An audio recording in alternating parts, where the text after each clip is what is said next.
Hi everyone, up north building my bonsai oasis, and we've got the sun just peeking out over the tree starting to blind me this morning. The solar array is ready to take all the power. Guess what? The cord came in the mail. It is plugged into the Apex 300 from Blue Eddy. We've got 30 watts of power going in right now, and it's only going to juice up faster. So we've got 37% capacity. We're going to get this thing at 100%. We'll keep track and see how long that sun, late September, juices it up. Welcome to Bonsai Acres.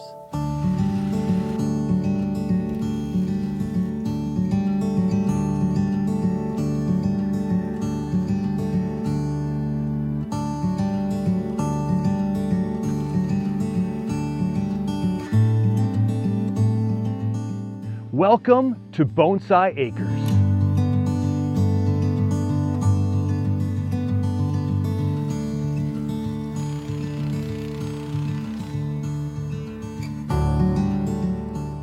Very excited.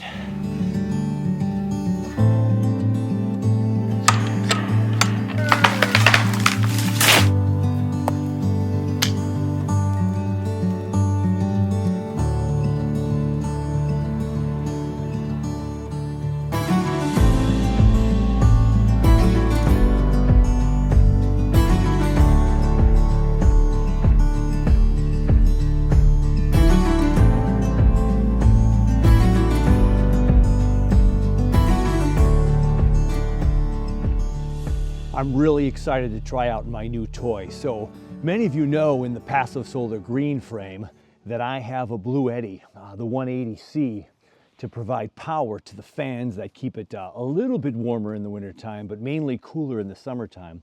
And it's not a big enough unit to run long term. And of course, when there's lack of solar, I need more panels on the PSGF to make that work. Here I've got 4 200-watt panels. I can juice this thing up in a hurry. This is one of Blue Eddy's new products, and it is really, really cool.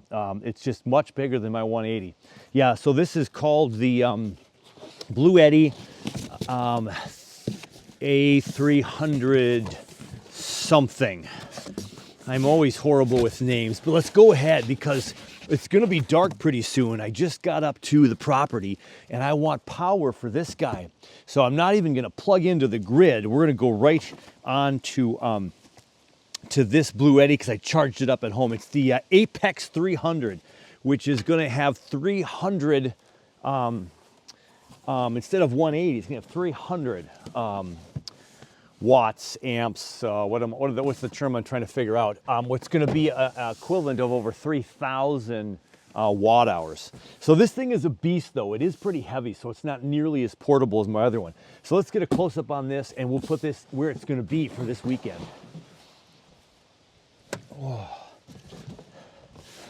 Now this thing is a beast. Now I don't know all the specs on the top of my head, but I just want to get it plugged in to see if we can get this thing going, the refrigerator on, and see how much power, how long it lasts. And when it's out of power, we're out of power, I can go to the backup. It's a little fall-like today up here as well. So you got these bright orange switches here, which is kind of the nice feature about this guy. We've got either 120 volt or we click it down and we have 240 volts. So it'll be able to run this guy and any high-powered machinery I need up here when I'm building the property. And I can stay off-grid as much as possible and from here on out start to save some money because it is paid for in full, which is super nice. So if I go ahead and push the button here on the Blue Eddy Apex 300, we're going to get the green light here and we're going to get this right here. Now, one of the benefits of the Blue Eddy when you get the bigger sizes, and maybe they all make all of their sizes this way now, but the lower ones before, you couldn't have the app going. So with the app with the Blue Eddy now, I can go on here and I can literally turn this off from home. Now, I can't turn it on, which is kind of weird to me, but you can't turn it on. But the app doesn't work. It doesn't speak to the powers that be unless it's on. Because when it's off, there's no power to power any of the stuff to talk to my phone. So that kind of makes sense. There it is. We have 100% loaded up. 10.2 days. This says 10.2 days of power. Now, at what capacity, what output, That's what we're going to see, and see how many watts we're using on an average evening and day up here. Now it is fall-like temperatures, only into the 60s tomorrow, down into the 40s tonight. So it's not going to be like really cranking on air conditioning this trip. We're not going to be doing any of that. But if I run the microwave, if I have the refrigerator going on, it's going to see how this thing is going to do. 100% power going to the unit. Nothing coming in from the grid or anything, it's power going out. And down below where it says AC, I can click that off, and when I click it off and click, boom, it just clicked it off. That fast. I'm gonna click it back on, okay? So I can click the AC on and off from home, but if I turn the whole unit off from home, it's gonna stay off till I get up here next. Fantastic, 1, 2, 3, 4 big outlets. On the right side back here, this is for expansion. So we can have expansion here with battery packs, and right here, this is where the solar comes in. I can go ahead and plug in my RV right to these guys right here, right? So here we go. We're gonna go ahead and plug this in. Now I heard fans go on. I heard a little fan kick on. I heard something in the RV click on. Right now, we're using 338 watts of power right now. And that is because we have this RV cable plugged in right here, nothing up front. Now, if that's 332 watts, it says now 8.1 days. So if we run nothing else, but it's 330 watts, I've got 8 days, a full week of power with 330 watts of power. So there it is. Fantastic. Battery is 100%. We got 338 watts going out. That's not too terrible right now.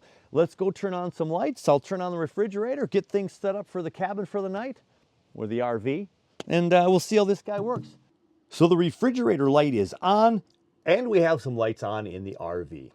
So I'm gonna go ahead and I'm gonna turn the microwave on for a brief moment. Time cook, let's go 1 minute, and let's hit start. All right. 1865, 1869, 1873, wow. That's for a microwave. So the microwave's gonna shut off in just a moment. So let's go ahead and wait for a few more seconds and see what happens when the microwave shuts off. We'll probably go back down to the 350 to 400 range. So this is still got 100%. Now at this rate, it would only last 1.5 days. That's good to know. So that's above 1500 watts. So if I were to run my heater for 1.5 days, I would have enough for 1.5 days, which gets me up here. Oh, there's the microwave going off and down to 400. And now we're back up to 7 days of use, and we're at about 400 watts of AC output. Okay, so next up, I'm gonna turn on the air conditioner in the RV, and we're gonna watch this to see what happens. Low cool. I just turned the air conditioning on, low cool. What kind of wattage are we using now? Oh, that's not horrible at all. That's 690 watts. Now I'm gonna go turn on the microwave and see if we trip the fuse or anything. We have the microwave going on now, and we have the air conditioning unit on, and that usually trips the trigger. But look at that, 2080 watts, 2060 watts, and nothing's shut off yet. Oh, the microwave just beeped inside. We're back down to 690. That's amazing. So the air conditioner doesn't use that much power. This would last for 3, almost 4 days of a really hot stretch. Just a few lights, the refrigerator, and the air conditioner. That's fantastic. That easily will get me through a weekend, 3-day weekend. I'm so very excited at this new toy. So the Apex 300 is gonna serve me well. If I'm up here for a 3-day weekend on a hot weekend in the summer, this will last 3.9 days with a couple of lights, the refrigerator going off once in a while, and air on. That is fantastic. That'll last a long time. And of course, I don't usually run the air during the day. It's just when I sleep at night or I need a little break for lunch or something, and then it goes back off. So this is gonna be really, really powerful. And then of course, if I have to heat the cold frame, that'll take it down in a day if need be, but it won't run for a solid day because in the daytime it'll be a little warmer, in the nighttime it'll be a little bit colder.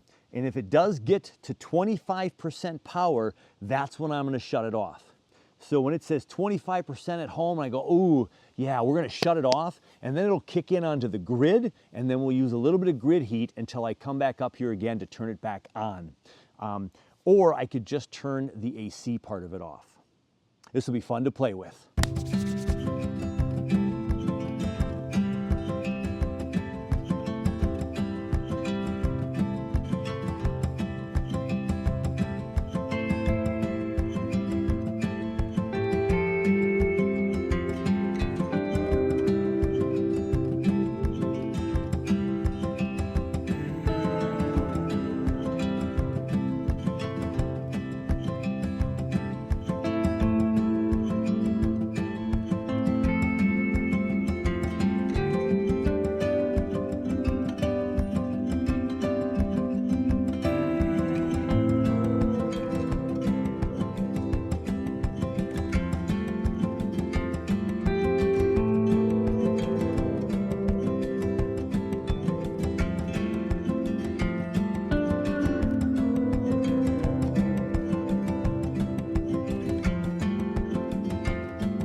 So the bottom of the cold frame has the joist going across, and I just put on the 1x2 furling strips, and so that's where the 2-inch thick pink foam is going to rest on. So we'll cut them to shape. They come in 4x8 chunks, of course. We'll cut them into the 2-foot chunks and slide them in there, and they'll sit right on here on the furling strips right here. Now I didn't get the back side, so I'll do that with some leftover scrap wood. I have plenty here, or I'll just go get a couple more furling strips and I'll be good to go. Pink stuff we'll lay on there, and then we'll go ahead and spray all the edges with some spray insulation foam stuff so the critters can't come in from the bottom.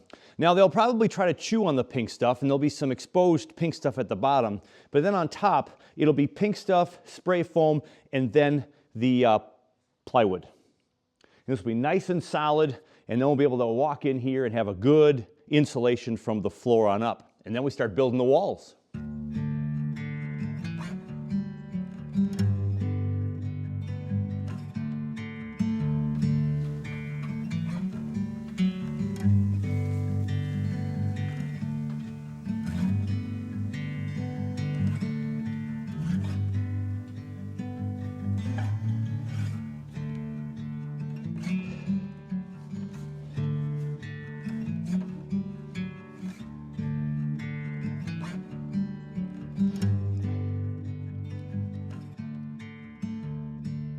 My first trip up the ladder to go retrieve what's left of the apples, because most of the apples are on the ground.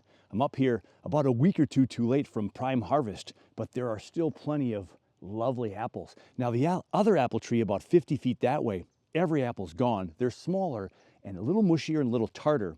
These, not so bad. I can eat these for sure. Put a little caramel on here too, fantastic. So this apple tree needs a little fall pruning, because those branches up there are getting all out of shape.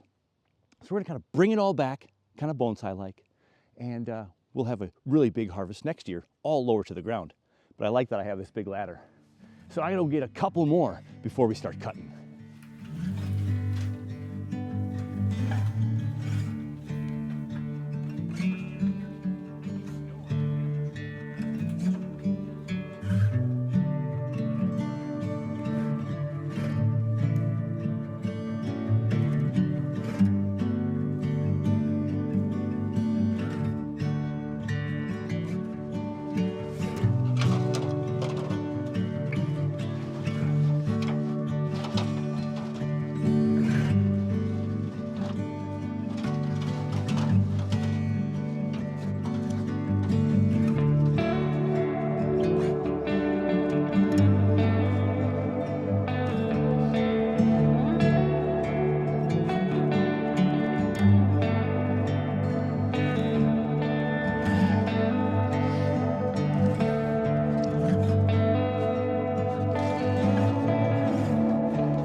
Ooh, they got to this one.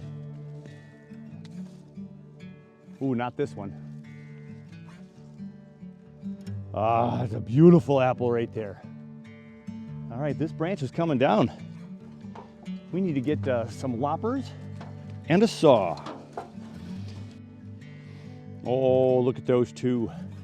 That right there might be the winner of the day. Got to clean off all the non-chemicals, just the natural ones.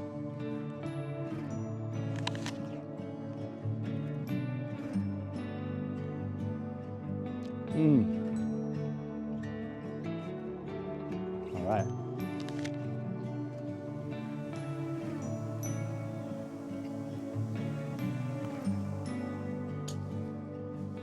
I've been walking around the apple tree, and I took the tall main tree off. Now this is a triple trunk, so I've got a little mini orchard right here. A triple trunk tree with the biggest apples on the property. And boy, that first one was sure yummy.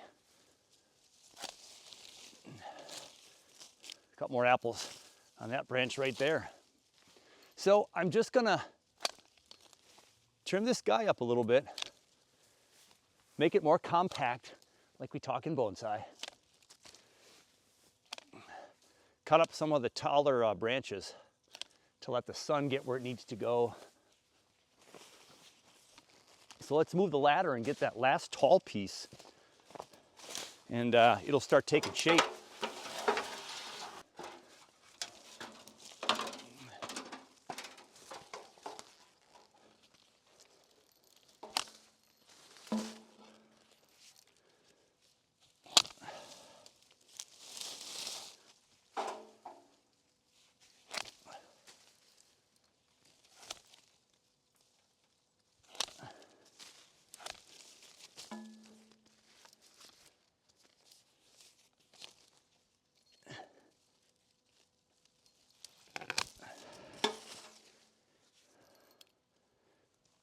Loppers are so great, but sometimes when you're up on a ladder, well, I should say all the time when you're up on a ladder, it's dangerous. So sometimes the angles can be really harsh. Now that branch growing towards the inside of a curve, just kidding. Inside towards the trunks.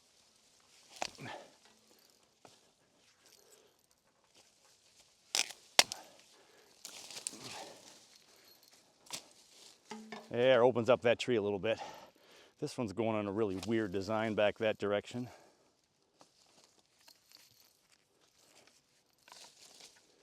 All right, so this one, we got a bit of a stub there. We have to get these inner ones too from that guy. As a matter of fact, I'll go right here for that big one. And then we'll move the ladder for that other side.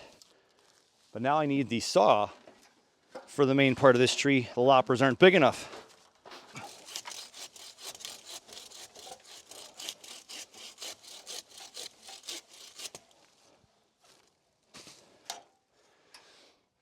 There. This tip was cut right here. This tip's cut right here. Left a little for dieback. And we'll probably cut this one. Nah, let me go down and see. We'll trim a couple more on that side. So this branch right here is coming from way over here, which blocks the whole lower two trees. So that one, there we go. And then we'll shorten this guy. We have a nice upward branch growing right there. And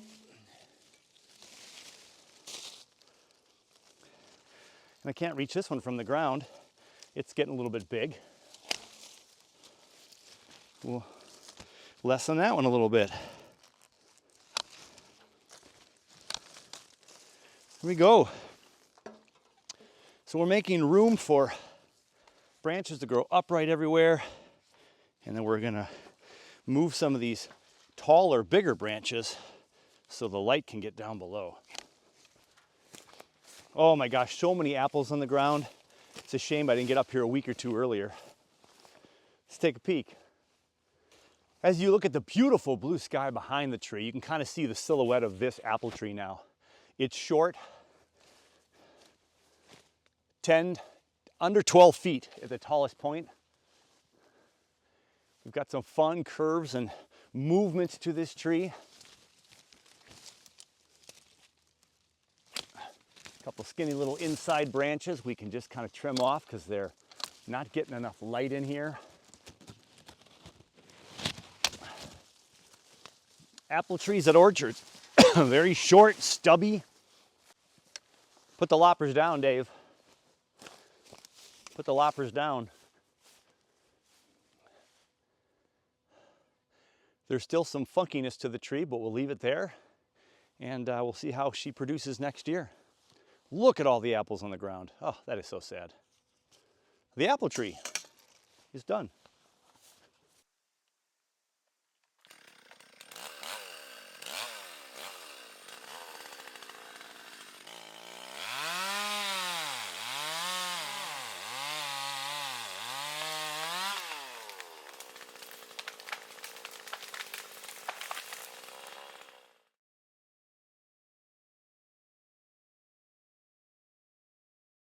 It's Saturday evening, coming up on 6 p.m., and I grossly overestimated the amount of hours we could use this Blue Eddy, the Apex 300.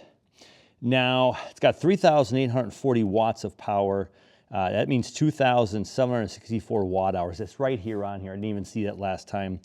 So 2764 is the output. So they make these things and say 3,000. But then, of course, the actual use is always like 80 to 90%, 85 to 95% in some cases. So I don't have as much power as I was certainly hoping. It got down to 38 degrees last night or this morning, and I didn't keep the power on because this started to show me I had about 6 to 7 hours left. It still does, as a matter of fact, 6.9 hours left. That means that's because there's nothing on there right now. And so I unplugged it, and I had extra blankets and quilts over me, and I slept just fine. Inside the RV, maybe got to the low 40s. It was okay. This on all night would have been draining 300 to 400 watts an hour, probably for the refrigerator alone. It wouldn't kick back down. So I don't know if that refrigerator goes on and off or just stays on the whole time. And so, but it was so cold outside and in the RV that I didn't need to have the fridge on any power because it was already 38 to 42 degrees, closed, and doing fine for my beverages. So today I powered it up and I used my power saw. I put my charger on for my drill, my cordless drill batteries, and I only used about 4% of this. So for things like charging things, this is going to be lasting forever. For light bulbs and for fans, it's going to be great. To heat the RV for a 3-day weekend, I don't think I can do it on one charge by any stretch. But the thing is I don't have solar hooked up yet. So the solar is always going to be recharging it back up once I have this hooked up to solar. And we can have 100% power and maybe make it through a night and then juice it up the next day. And the air conditioner in there didn't use nearly as much power, so it could last longer too. We're at 68% power left in that battery. We've got 6.9 days. Yeah, that's 6.9 days left to power the things we need to power. And again, if I'm using equipment, this is going to last an entire weekend, most likely. And I haven't even plugged into the solar power yet. So yesterday, I was able to down the leaning part of that tree really opens up this area nice. I'm thinking about taking that entire tree down, but picked up all the scraps today. Got everything all nice and cleaned up, so this area is looking good. I'm trying to water some trees down here, but the sun's just getting over the tree line for the solar array. It's a little weak this morning. We did use the sprinkler down there for about an hour and a half in the trees inside the gated area, so that's super nice. So all of this was long grass out to about here. And so after trimming some of that tree yesterday, look at how nice and short it is. I don't know if you can see that with all the lighting with the GoPro camera here today. I got to get up here a week earlier next year to harvest all those apples, but I did grab about a dozen of them, bringing them home. So got real close to the super big oak tree. Now that thing is probably 6 feet left to right as we're looking at it right now. This thing is massive. Now they had a whole bunch of weird things going on here. It looked like there was fire damage on this tree or something. So there must have been a fire out here at some level, hit by lightning or something weird, because the base of the tree is great and it is alive and it is super thick. I'm thinking about having a tree house up in there someday, even just a little tree hut. I mean, that branch right there was just made to stand on. And then this one right here, look at those right there. Look at the curves on that guy. Look at that, you can just stand up there, sit up there all day long. So we're gonna make a tree house out of that guy. So I used the chainsaw on a lot of parts of the property, just kind of cleaning up a few things, making things around the future cabin and the future shower area, bathhouse. Just little trees, chopping them up, cleaning them up. And I was just so into my chainsaw, and I just didn't take a lot of video this weekend. But I did get the trail extended with the four-wheeler. Let's take a peek at that. You can tell this is an existing trail right here because of the path. You know, you can see the 2 tire marks from the four-wheeler. And this is where I circle around and I come back over here to the left to go dig some dirt for the shed from the cabin, or the cabin foundation area, which is over there. So you can see that nice path there. But this, I haven't spent too much time down here yet. And last time I was up here, I extended the path to the left. So as we come down here and we take a left, now, sorry for the sun glare, there's a path right there going back up to that cabin foundation area. So that's kind of nice. And as I continue to walk back in the corner of the property that I haven't spent hardly any time, so this is the northwest corner. And I'll give you a peek right now. We cleaned up under this really nice tall pine tree before. So we got a nice little area that we can put a bench or something over there. And the property ends right there by that clump of 4 that way north. So this is kind of the north edge, and then we go all the way past this poplar and birch section. So there's a lot of land back here. Back in here could be possibly another little cabin. I want to have multiple paths up here so people can just go for a walk and feel like they get away from it all, especially if we have a workshop going on and there's 4, 5, 6, 7, 10 people up here. You know, people can just go for a walk. And so I'm making these trails. And so as we come in here, now we're facing the sun, so it's kind of hard, but I'll turn it around and got a little bit of a couple of trees that are leaning here. We'll get rid of those. But yeah, this was mainly just four-wheeler going through the tall grass. Now this section's a little soupy in the spring, so we'll have to see if I have to add any enforcements with dirt or anything like that, or a couple of 2x6s with a little trail, a little dock, if you will. We're coming up here, it's getting a little brighter up here. And if we go to the right, this is where the down tree fell. And you can see it right there, the white tree down there. That was a poplar that was up really high back over there. So we can't go that way. There's just too much stuff now, so we're gonna have to go this way. But it does get thick over here. So I made it all the way to this tree standing right here, right where, let's see if we can block the sun here in just a moment. Oh, there we go. So I got right to about this tree, right here. And we're only about 50 feet from the trail back over there. Right in there is where the stump of the tree that fell came down. So the path came this way, but that's just a little too thick. And once we come this way, we're now in the southwest corner. And we'll just make the trail up this way. And then this goes to some of the open area that we cut down last season. I was hoping to get the lawnmower in here and cut all of this trail, not real low, but keep it high so I don't hit the blade on anything major. But after walking through, I'm pretty good. I probably could cut in here. And just to keep the weeds at bay and have them have less success next year, and start making this trail at least big enough for walking, but I'd like to be able to fit the four-wheeler all the way through this trail system. So if I have to go hunting for wood in the future, I can get that trailer all the way back here in the woods. Over here to my left is the kind of the top of the Poplar Hill area. So this is all poplar. And so up at the top of Poplar Hill there, I think where that fallen tree is, we could have a little cabin there. Dare I say, my production studio. Yeah, kind of hidden behind all the noise of the gateway, the entryway into the Bonsai Acres facility.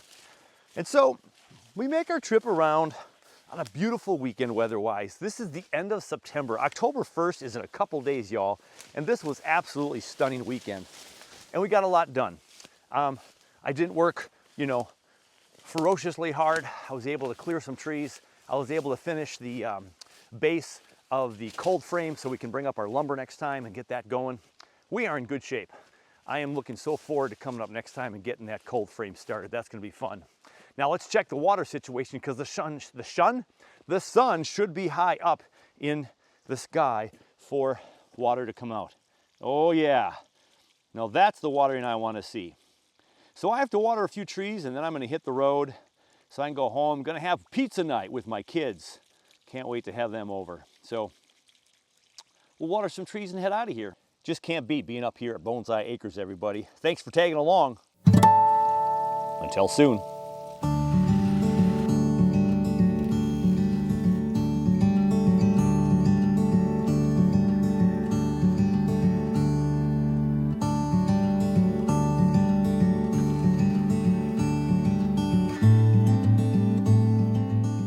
Welcome to Bonsai Acres.